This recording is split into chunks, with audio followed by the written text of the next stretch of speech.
اس کا واقعہ یہ ہے کہ بنی اسرائیل میں ایک بہت ہی نیک اور صالح بزرگ تھے،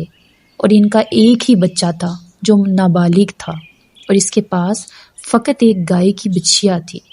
ان بزرگ نے اپنی وفات کے قریب اس بچیا کو جنگل میں لے جا کر ایک جھاڑی کے پاس یہ کہہ کر چھوڑ دیا کہ یا اللہ، میں اس بچیا کو اس وقت تک تیری امانت میں دیتا ہوں کہ میرا بچہ بالغ ہو جائے۔ اس کے بعد ان بزرگ کی وفات ہو گئی اور بچیا چند دنوں میں ہی بڑی ہو کر درمیانی عمر کی ہو گئی، اور بچہ جوان ہو کر اپنی ماں کا بہت ہی فرما بردار اور انتہائی نیکوکار ہوا۔ اس نے اپنی رات کو 3 حصوں میں تقسیم کر رکھا تھا۔ پہلا حصے میں وہ سوتا، دوسرے حصے میں وہ اللہ کی عبادت کرتا، اور تیسرے حصے میں وہ اپنی ماں کی خدمت کرتا تھا، اور روزانہ صبح کو جنگل سے لکڑیاں کاٹ کر لاتا اور ان کو فروخت کر کے 1/3 رقم صدقہ کر دیتا، 1/3 رقم اپنی ذات پر خرچ کرتا، اور 1/3 رقم اپنی والدہ کو دے دیتا۔ ایک دن لڑکے کی ماں نے کہا کہ میرے پیارے بیٹے، تمہارے باپ نے میراث میں ایک بچیا چھوڑ دی ہے جس کو انہوں نے فلاں جھاڑی کے پاس جنگل میں خدا کی امانت میں سونپ دیا تھا۔ اب تم اس جھاڑی کے پاس جا کر یوں دعا مانگو کہ اے حضرت ابراہیم، حضرت اسماعیل اور حضرت اسحاق کے خدا، تو میرے باپ کی سونپی ہوئی امانت مجھے واپس دے دے، اور اس بچیا کی یہ نشانی ہے کہ وہ پیلے رنگ کی ہے اور اس کی کھال اس طرح چمک رہی ہوگی کہ گویا سورج کی کرنیں اس میں سے نکل رہی ہوں۔ یہ سن کر لڑکا جنگل میں اس جھاڑی کے پاس گیا اور دعا مانگی تو فوراً ہی وہ گائے دوڑتی ہوئی آ کر اس کے پاس کھڑی ہو گئی، اور یہ اس کو پکڑ کر گھر لے آیا۔ تو اس کی ماں نے کہا کہ بیٹا، تم اس گائے کو لے جا کر بازار میں 3 دینار میں فروخت کر دو، لیکن کسی گاہک کو بغیر میرے مشورے کے یہ گائے مت دینا۔ ان دنوں بازار میں گائے کی قیمت 3 دینار ہی تھی۔ بازار میں ایک گاہک آیا جو در حقیقت میں ایک فرشتہ تھا۔ اس نے کہا میں گائے کی قیمت 3 دینار سے زیادہ دوں گا، مگر تم ماں سے مشورہ کیے بغیر گائے مجھے فروخت کر دو۔ لڑکے نے کہا تم ہوا کتنی بھی زیادہ قیمت دو، مگر میں اپنی ماں سے مشورہ کیے بغیر ہرگز اس گائے کو نہیں بیچوں گا۔ لڑکے نے سارا ماجرا بیان کیا تو ماں نے کہا کہ یہ گاہک شاید کوئی فرشتہ ہو۔ اے بیٹا، تم اس سے مشورہ کرو کہ ہم اس گائے کو ابھی فروخت کریں یا نہ کریں۔ چنانچہ لڑکے نے بازار میں جب اس گاہک سے مشورہ کیا تو اس نے کہا کہ ابھی تم اس گائے کو فروخت نہ کرو، بلکہ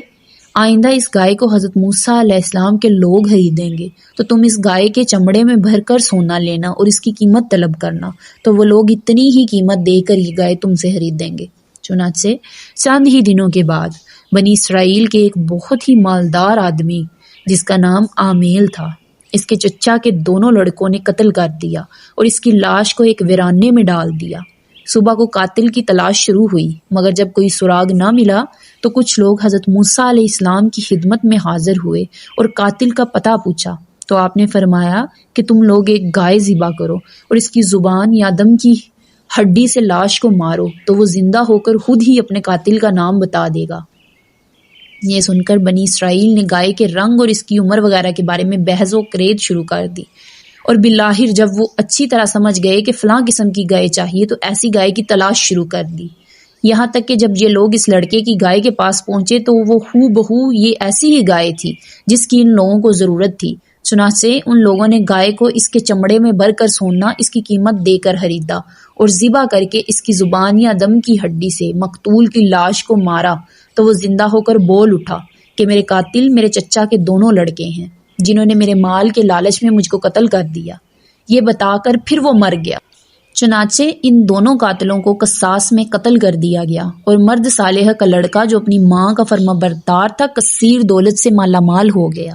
اس پورے مضمون کو قرآن کریم فرقان حمید ایک مقدس آیتوں میں اس طرح بیان فرمایا گیا ہے، سورہ بقرہ رکوع 8 میں، پارہ نمبر 1 میں۔ اور جب ہم حضرت موسیٰ علیہ السلام نے اپنی قوم سے فرمایا کہ خدا تمہیں حکم دیتا ہے کہ ایک گائے ذبح کرو، تو وہ لوگ بولے کیا آپ ہم سے مذاق کرتے ہیں؟ تو آپ نے فرمایا کہ خدا کی پناہ کہ میں جاہلوں میں سے ہو جاؤں۔ تو ان لوگوں نے کہا کہ آپ اپنے رب سے دعا کیجئے کہ وہ ہمیں بتا دے کہ کیسی گائے ہونی چاہیے۔ تو آپ نے فرمایا کہ اللہ تعالیٰ فرماتا ہے کہ وہ ایسی گائے ہو جو بوڑھی ہو نہ بچیا، بلکہ ان دونوں عمروں کے درمیان ہو، تو تم کرو جس کا تمہیں حکم ہوتا ہے۔ وہ لوگ بولے کہ آپ اپنے رب سے دعا کیجئے کہ وہ ہمیں بتا دے کہ اس کا رنگ کیسا ہو تو آپ نے فرمایا اللہ فرماتا ہے کہ وہ ایک پیلی گائے ہو جس کی رنگت ڈہڈہاتی ہو، جو دیکھنے والوں کو خوش کر دے، وہ بولے کہ آپ اپنے رب سے دعا کیجئے کہ وہ ہمیں صاف صاف بیان کر دے کہ وہ کیسی گائے ہو، کیونکہ گایوں میں ہم کو شبہ پڑ گیا اور اللہ چاہے تو ہم راہ پا جائیں گے۔ آپ نے فرمایا کہ وہ ایسی گائے ہو جس سے زمین جوتنے کی خدمت نہ لی جاتی ہو اور نہ وہ کھیت میں پانی بھرتی ہو، بے عیب ہو، اس میں کوئی داغ بھی نہ ہو۔ یہ سن کر وہ لوگ بولے کہ اب آپ ٹھیک ٹھیک بات لائے۔ پھر ان لوگوں نے اس گائے کو ذبح کیا اور وہ ذبح کرتے معلوم نہ ہوتے تھے۔ اور اے بنی اسرائیل، جب تم لوگوں نے ایک خون کیا اور ایک دوسرے پر اس کی تہمت ڈالنے لگے اور اللہ کو ظاہر کر دینا تھا جس کو تم چھپاتے تھے، پھر ہم نے ان لوگوں سے فرمایا کہ تم لوگ مقتول کو اس گائے کے ایک ٹکڑے سے مارو، تو وہ زندہ ہو گیا، اور اللہ اسی طرح مردوں کو زندہ فرمائے گا، اور وہ اپنی نشانیاں تم لوگوں کو دکھاتا ہے تاکہ تم لوگ اس بات کو سمجھ لو۔ اب اس واقعہ سے، اس قرآنی احکامات سے ہمیں کیا سبق ملتا ہے، کیا درس ہدایت ملتا ہے؟ اس واقعہ سے بہت ہی حیرت انگیز اور نصیحت خیز باتیں اور احکام معلوم ہوئے۔ ان میں سے چند یہ ہیں جو یاد رکھنے کے قابل ہیں۔ سب سے پہلے، خدا کے نیک بندوں کے چھوڑے ہوئے مال میں بڑی خیر و برکت ہوتی ہے۔ دیکھ لو کہ اس مرد صالح نے صرف ایک بچیا چھوڑ کر وفات پائی تھی، مگر اللہ تعالیٰ نے اس میں اتنی برکت عطا فرمائی کہ ان کے وارثوں کو ایک بچیا کے ذریعے بے شمار دولت مل گئی۔ دوسرا جو درس ہدایت ہمیں اس سے ملتا ہے وہ یہ ہے کہ اس مرد صالح نے اولاد پر شفقت کرتے ہوئے بچیا کو اللہ کی امانت میں سونپا تھا، تو اس سے معلوم ہوا کہ اولاد پر شفقت رکھنا اور اولاد کے لیے کچھ مال چھوڑ کر جانا یہ اللہ والوں کا طریقہ ہے۔ تیسرا سبق جو ہمیں اس واقعہ سے ملتا ہے کہ ماں باپ کی فرما برداری اور خدمت گزاری کرنے والوں کو خداوند کریم غیب سے بے شمار رزق کا سامان عطا فرما دیتا ہے۔ دیکھ لو کہ اس یتیم لڑکے کو ماں کی خدمت اور فرما برداری کی بدولت اللہ تعالیٰ نے کس قدر صاحب مال اور خوشحال بنا دیا۔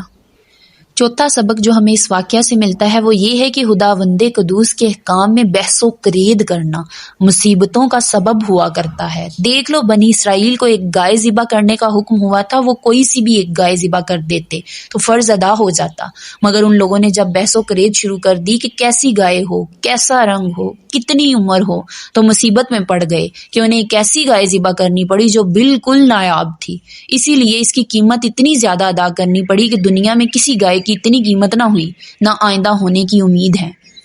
پانچواں سبق جو ہمیں اس واقعے سے ملتا ہے وہ یہ ہے کہ اپنا مال اللہ تعالیٰ کی امانت میں سونپ دے تو اللہ تعالیٰ اس کی حفاظت فرماتے ہیں اور اس میں بے حساب خیر و برکت عطا فرماتے ہیں۔ چھٹا سبق جو ہمیں اس واقعہ سے ملتا ہے وہ یہ ہے کہ جو اپنے اہل و عیال کو اللہ تعالیٰ کے سپرد فرما دے، اللہ تعالیٰ اس کے اہل و عیال کی ایسی پرورش فرماتا ہے کہ جس کی کوئی سوچ بھی نہیں سکتا ہے۔ امیر المومنین حضرت علی نے فرمایا، یہ ساتواں سبق جو ہمیں اس واقعہ سے ملتا ہے کہ جو پیلے رنگ کے چمڑے کا جوتا پہنے گا وہ ہمیشہ خوش رہے گا اور اس کو غم بہت کم ہوگا، کیونکہ اللہ تعالیٰ نے پیلی گائے کے لیے یہ فرمایا تسر الناظرین، کہ وہ دیکھنے والوں کو خوش کر دیتی ہے۔ آٹھواں سبق جو ہمیں معلوم ہوتا ہے وہ یہ ہے کہ قربانی کا جانور جس قدر بے عیب اور خوبصورت اور قیمتی ہو اسی قدر زیادہ بہتر ہے۔ اللہ تعالیٰ مجھے اور آپ کو عمل کی توفیق دے، آمین ثم آمین یا رحمت للعالمین۔